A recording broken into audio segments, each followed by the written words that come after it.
cognition, strength, flexibility, and structure. Those 4 things can be destroying your program. Let's have a look.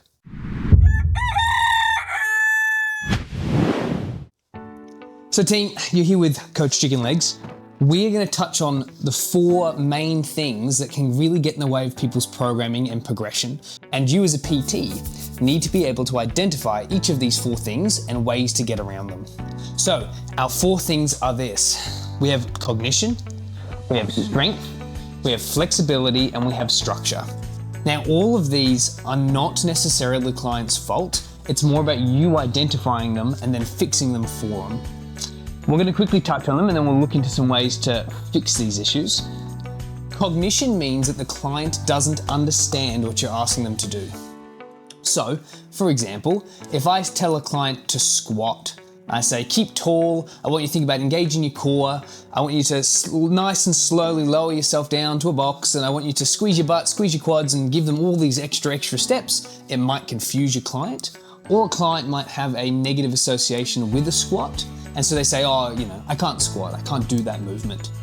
They're like, okay, but then you watch them sitting on a chair during a consult and stand back up, which is functionally a squat. That's a good indicator that it's a cognition issue, not so much a everything else issue.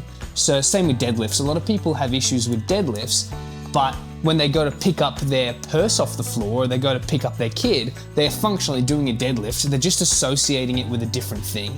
So cognition is understanding of stuff. Strength is as it sounds. Some people will get in their own way by not being strong enough to perform a movement. So we'll keep squat as an example. Some clients will say they can't squat, but then you give them just a broomstick and they can do it all the way down to the ground and all the way standing tall again. So strength is a massive factor. Some people have to start from the very, very, very basics. And we as coaches can sometimes get a bit carried away and write people off for not being able to do movements when we ourselves have forgotten what it's like to start from the very, very, very beginning. Flexibility is another massive issue of the big 4. So if a client can't touch their toes or can barely get to their knees, which you will see in this industry, it's hard to expect them to be able to do a deadlift because they can't go low enough to grab the bar. Or if you're looking for an arse to grass squat or you're looking for a 90-degree squat, but their quads or their hamstrings or their lower back is so tight for whatever reason that they can't lower themselves enough, that's a massive factor that will affect their programming and stuff that we need to identify and fix. Then we look at structure. Structure is a touchy topic, team. Be very careful when you speak to clients about this. Structure will be something outside of their control, or perhaps their bones, or they're missing an arm, or they're chronically obese, and those are restricting them from doing movements. People and clients are often really embarrassed or a little bit apprehensive for this to be addressed. So think about, for example, a really large person trying to do a sit-up. If they've got a lot of excess stomach tissue and they can't lift themselves up anywhere close because their own mass is getting in the way, that's a structure issue. If the client has a birth defect that makes it so their arm can't go above their head, that's a structure issue. All 4 of these movements together, when addressed, will allow for functional movement. Function movement. That's not to say functional movement training, it just means that they can perform the movement without issue. One of these 4 is likely going to be the problem that you're running into, or multiple of these 4 are going to be the problem that you're running into. So let's quickly break down how we can fix each of these things. And some of them are pretty intuitive, and some of them you're just going to have to adapt your program. When we're thinking about cognition, I want you to think about external cueing. What does that mean? It means cueing outside the body. Now, one of the traps we can run into as we get smarter and better at personal training is starting to talk about the anatomy and the physiology of movement, talking about bicep flexion and hip extension and quadricep isometric contractions and all this stuff that your client really doesn't give a shit about. And I'm sorry to say, but most of your clients really don't care about how smarty pants you are. They more care about the result you can give them. And one of the things that we learn on our journey is how to cue people, meaning how to tell people how to do stuff. Now, there's an excellent book on this called The Language of Coaching by Nick Winkelman, and he talks a lot about this topic, but we're very, very briefly going to touch on it because there are textbooks related to the cognition cueing. But what I want you to think about is cueing outside the body. So instead of telling a person to keep their core tight, I might tell them during a squat to stand tall like they're at assembly. So imagine they're trying to touch the roof with their head. So thinking about a direction outside of them. So a lot of people can remember standing at assembly nice and tall. You might say something like, I want you in this bench press, imagine you're throwing a dirty nappy away from you. So you're throwing something away. That act of the big push is the movement we're talking about, but I'm not necessarily breaking down each muscle into their contractions and each joint into their movements. I'm giving them one really simple thing to remember. What I want you guys to think about is that your cues are best done when there's no more than 1 or 2 cues. You guys probably would have played a sports where there's many rules, or trying to play a board game that has many rules, and it takes forever to learn them, versus something simple like Snap. Anyone can pick up really quickly. Without any offense to the client, I want you to think of the client at all times like a 3rd grader at school. If your thing that you're asking the client to do, cueing or otherwise, is too complicated for a 3rd year to understand, it is too complicated for your client to understand. So when I'm doing cues, I only give them no more than 2 things to ever think about, more often leaning towards just the one. So, for example, when we look at basketball throwing, there are a ton of tiny little details involved in a basketball throw, okay? So I can either break those steps down and over time develop them with the client, or I can say, I want you to imagine you're reaching up into a cookie jar and trying to grab a cookie. Now, that's giving them a pretty good movement versus trying to teach them how to throw a basketball. Again, this is stuff that Nick Winkelman touches on, but thinking about external cueing, things that are happening away from them. So for a straight-legged deadlift, I want you to imagine you're wiping your ass against a wall. For a rack pull, I want you to imagine that you're standing tall at assembly. For a bench press, throwing that nappy away. Whatever it is, make sure it's outside of them and it's so external and it's simple.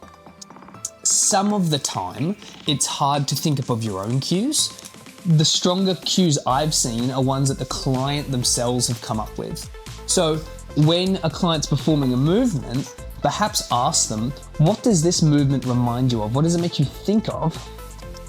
And they might say, oh, it's like picking up a purse, or it's like sitting in a chair, or it's like slamming a door, or it's like throwing a netball. Whatever, that's awesome. When they do tell you that cue, that's the cue you're going to use. The next question I get asked by PTs after we talk about external cueing is, when do I instruct the client and how do I instruct the client? An easy way to remember it is I want you to think D, D, Q, D, D. Now these represent describe, demonstrate, cue, do, and then discuss. So a good way to remember this is double D's, question them, double D's. Okay, so I've always been told in academic space, the dirtier the thing you can remember, the easier it is to remember. So I always think double D boobs, then cue, enjoy them, question them, and double D boobs again, if you want it all to remember this particular line of thought.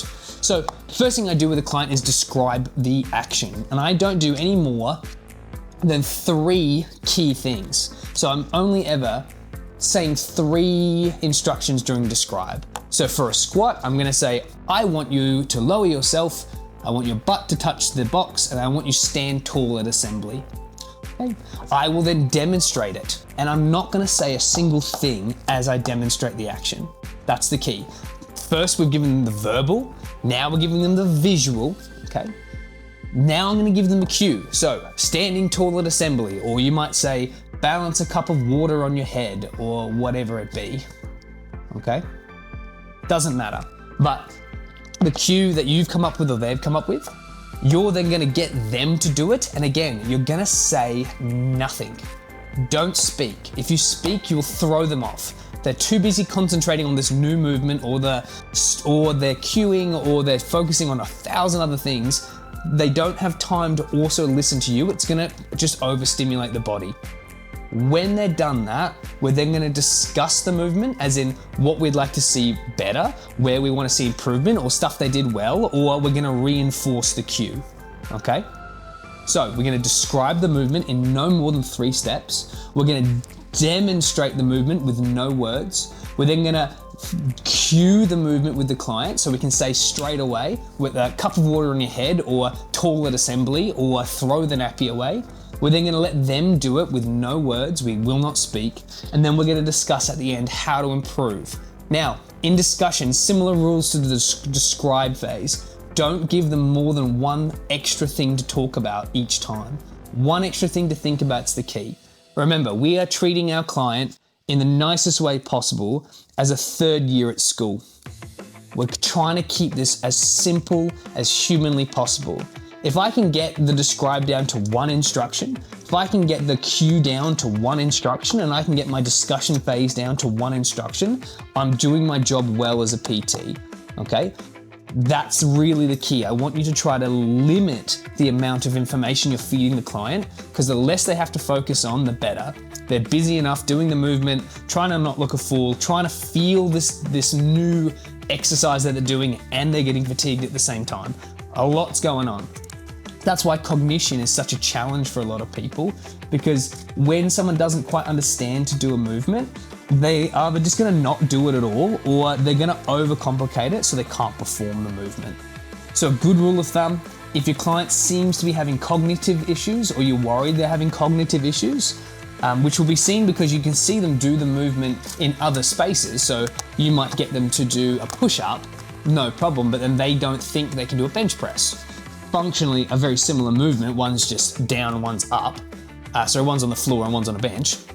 So in theory, should be able to do it. Maybe it's just your cueing and their understanding. Hey team, if you're liking this content, what I need you to do is follow us, support us, leave comments. We're here to help programmers be better at programming, make coaches and PTs the best of the best that we can. And it starts with programming, and it starts with you. Share, like, subscribe. So when in doubt, cognition, think about the double Ds, question the double Ds, and then we'll look at the double Ds again. You want to describe, demonstrate, cue, do, and then discuss. Okay? That's what I want you to think about for cognition. Strength is quite simple. The client is either going to be strong enough to do it, or they're not. Okay? Our job as a PT is to change the movement so you can get the same result that you're after. So if a client cannot do a push-up, so for whatever reason, the client cannot do a push-up on their toes, I can just ask the client to do it on their knees. Okay? That's no problem. It's functionally the same thing. I'm doing a push movement. I'm doing a little bit of a plank movement as well. It's all good. It doesn't matter. I would far rather than do the thing than not do the thing. Hell, if they're an older client or an injured client, we can even get them to stand and do a push-up on a suspension, on a wall, or on a box, or whatever. It doesn't matter, but don't think that the client's strength stops them from doing the movement. Our job as a PT is to adjust the movement so they can still perform the action. Same with a squat. For a squat, I might not be able to get the client to go low enough for whatever reason, or they can barely do body weight. Sure, I might get them to hold a TRX, which is like a suspension band. So when they do their squat, they can come as low as they want, but their confidence will build because they have a band to hold on to that's attached to the cage. Or I could put them in a cage, a squat rack, get them to hold on to the bar, and then they can perform a squat just holding onto the bar, no problem.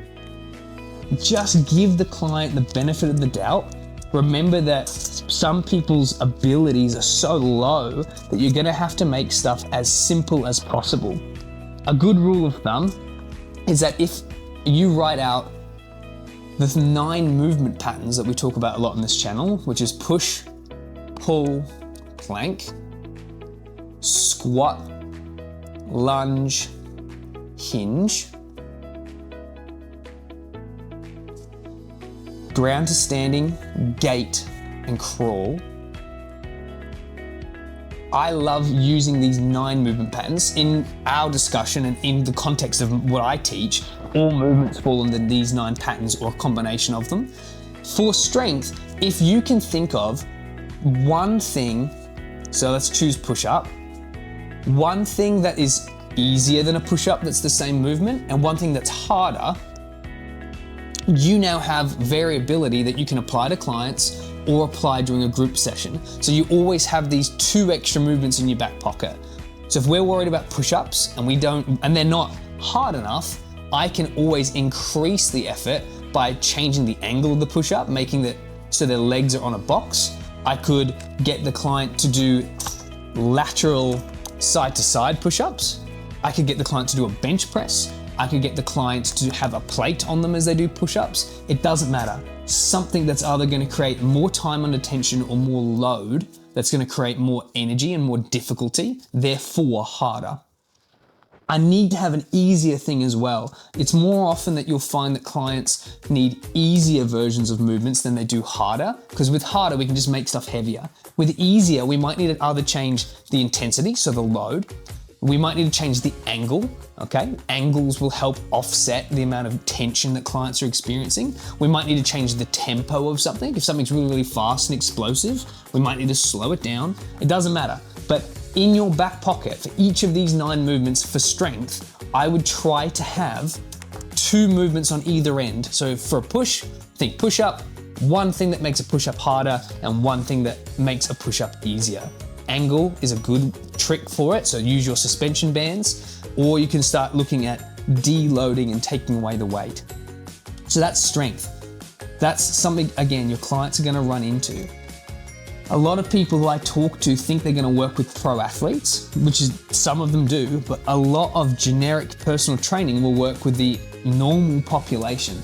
And most people in the normal population will require these adjustments, where the special sports athletes will often go work with the exercise physiologists, not the generic PTs. So we have to be able to apply programming to older population, functional training population, injured population, youth population, generic gym goers, the normal man, the normal folk, right?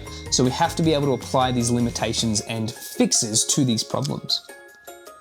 Flexibility is a really common issue in this industry. I see it all the time. Most of my clients will have some sort of flexibility issue, and a lot of the athletes will also have these problems. A good indicator is when you're getting a client to perform a movement and they stop before the range that you're trying to get. They might say stuff like, oh, that feels tight, or it feels restricted, or whatever, or it can present as pain. But as we've discussed previously, we don't like using the P word. Pain is not something we would ever say first as a coach. If the client says pain, whatever, but we try to avoid that word completely. But with flexibility, our client might be trying to perform a squat and they only get maybe 50% through it. So they're kind of like just lightly bent the knees, they've got the barbell, they're all good, but they haven't squatted very low, okay? That's okay. That's an indicator that our client might have a flexibility issue. You get a couple of options here. For flexibility, it takes a long time to help lengthen out muscle tissue and help increase or decrease the amount of range that we want. You can either stop doing the movement completely, move to something that's less challenging whilst implementing a flexibility program, whilst implementing a flexibility program throughout the next couple of weeks to try to loosen them up. You can, of course, just allow them to work within the range that they have. So if we want them to go the full 100% worth of depth, but they're only giving us 40% of depth, that's fine. We might only work them in that space. So if our client absolutely loves doing squats, but they can't go very low at the minute, I would question you in that, what is your goal? Like, getting the client to move and do squats and have enjoyment with you might be as good as, it might be very beneficial, because we can still get them to do their flexibility training. We can get them to do light, very easy to control weights and encourage them to go deeper and deeper whilst we're improving their flexibility long term. So I never write stuff off. I always ask myself and my other PT clients, what's the purpose of the activity? Is the activity there to help get the client moving and bring some enjoyment? Oh, cool. Well, 40%'s fine then. We will work to 100, but remember that the goal is calorie moving to help them lose weight and also enjoyment if it's a weight loss client. If it's a powerlifting client or a big bodybuilding client, maybe that 40% is just not appropriate to get the hypertrophy that we're after in the muscle mass. That's cool. We might need to change the movement so they don't do backloading squats. They might have to do below the belt squats. They might have to do leg press until we can develop enough flexibility to allow them to do those movements. I would heavily suggest that in your flexibility training with clients, implement it into the warm-ups, and be aware that most to all your clients are not going to do the flexibility training that you give them to do at home. It's just not sexy. Just from experience, I find that clients are more than happy to do flexibility training with you, or rehabilitation training, or when you've prescribed them to take a week off. Yeah, maybe. But if I ask them to do even 5 minutes of stretching a night, it's almost never done. That's okay. Still give them that information, give them that flexibility training if they require it. Hopefully they do it. Within your warm-ups, there are 3 types. There's a 2-step warm-up, a 4-step warm-up, and the 6-step warm-up. When we're playing with the 4-step and the 2-step warm-ups, which we'll dive into a later video, they allow space to be able to do flexibility training. So within a 6-step warm-up, there are 2 points of which we do mobility. And in a 4-step warm-up, we are going to do 1 point where we do mobility. And that's all you need to know for this context. If I get the client to do a warm-up every time they come to the gym, which I do encourage you to do, I can start implementing mobility and flexibility drills into their training without them necessarily knowing it. Very, very good for the client. Think of it like your mum used to put broccoli into the spaghetti. So you're still getting your vegetables, but you also get to eat the delicious spaghetti. Most clients don't really care. Obviously tell them that you're doing that. You're not trying to be deceitful. You do need to tell them of your actions. But when it comes to flexibility, it's so often neglected that we as coaches need to find inventive ways to try to get them to do these tasks. Now, this one, again, structure is really challenging. Structure's odd because with structure, if it's just an issue where like the client doesn't have a leg, not much you can do about that. You're gonna have to think about alternate ways to do your 9 movement patterns, or alternate ways to get the outcomes that you're looking to do. If the client has obesity issues where there's lots of excess tissue that makes stuff really challenging, you're gonna have to rely really heavily on the offsetting tools that we have as PTs. So we might need to use chairs to sit in instead of doing squats. We might need to do holding onto the cages to allow us to have our hands to help us. We might need to use TRXs. You might have to use cables instead of dumbbells. Very challenging, but just be aware that for helping people with structure, we're gonna, in this specific case, talk about obesity. Over time with your program, the client, let's say we have a 100 kilo client and they need to be 60 kilos because they're a smaller woman and they've over the years have accrued all this weight, and 60 kilos is their goal. As they slowly drop that weight, their ability to perform movement will increase anyway because there's less structural issues, okay? So you might need to adjust your program so that over time they can hit the metrics and the depths and the functions of movement that you're trying to get them to do. But for now, they might only do 1/3 or 1/4 of the things that you would expect someone in their age range to do. For example, for a squat, I might get the client to simply sit in a chair and then with hands on a cage, stand up again. And that could be their whole workout because of the amount of load that they're experiencing just from their own body. So a body weight movement for them is already in excess and they might find it very challenging. So you might spend a lot of time just doing body weight movements until we can start shifting some of this excess tissue. Now, I've had a client in the past who had crushed his leg with 550 kilos of steel when he was a younger man, but he was no less a weapon. He was a very, very athletic man, very hardworking man. And when it came to his structure, we needed to make sure that he still got his high intensity outputs because that's what he loved. He loved high intensity. He absolutely loved Brazilian Jiu-Jitsu and he loved getting after it, his words. So we have to address his structural issue by how can I make him get after it and have high intensity and have BJJ sports related movements whilst not being able to stand up. So the solution was we did a lot of stuff seated. So we can still do a lot of overhead press, we can still do a lot of curls, we can still do a lot of circuit-based stuff. So for example, instead of doing ball throws and standing against a wall, he would crawl or he would sit on his butt to do his Romerian twists and all this stuff. So thinking outside of the box in this case is really, really important when we're thinking about structure, because the client doesn't necessarily want to be reminded that they have structural issues. They just want to be able to perform the task and feel like everyone else, feel like a normal person seeing a personal trainer.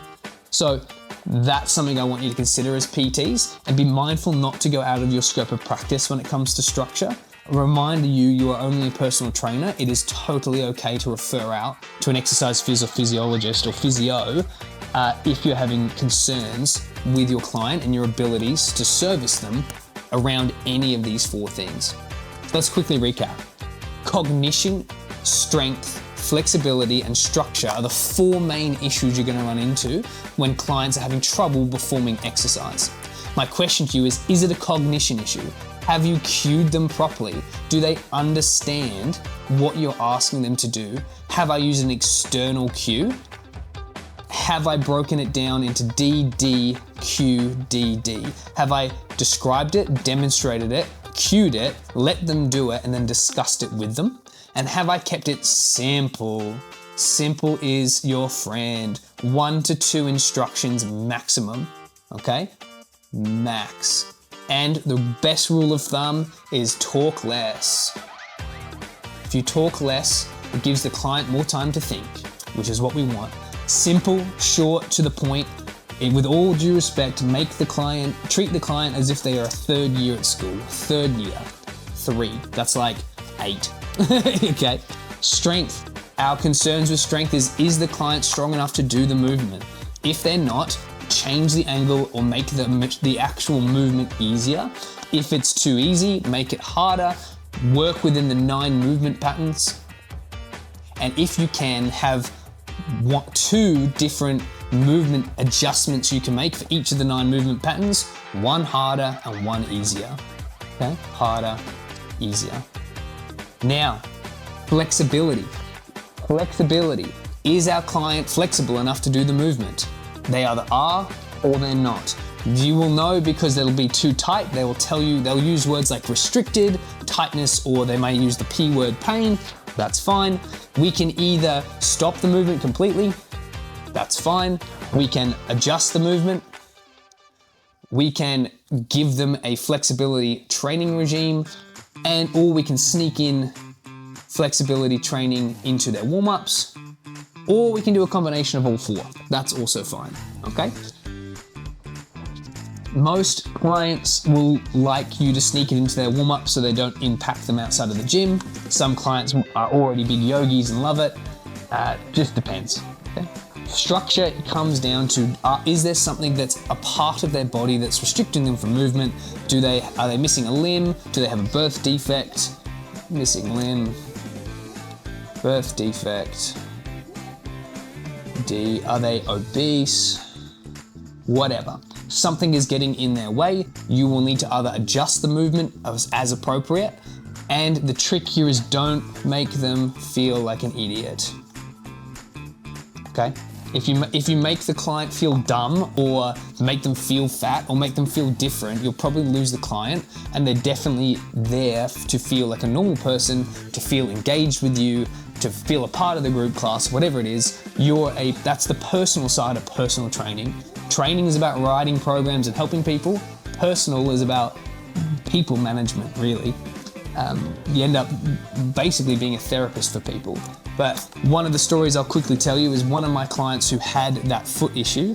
The thing that grinded his gears the most was people who are significantly older than him opening doors for him. He was a fully functional man. He was just foot that didn't work very well. So he didn't need people to coddle him. He needed people to get out of his way, for lack of a better word. So cognition, strength, flexibility, structure. Think about your client, think about all 4 of these things, and ideally, over your time training your client, they will have no issues at all. They will be all ticks. Keep an eye on your client, keep an eye on their movements, and anytime you teach them something new, address these 4 things in the back of your mind to see if you're giving them the right instructions and guiding them in the right direction. Well done, team. I'll see you next time.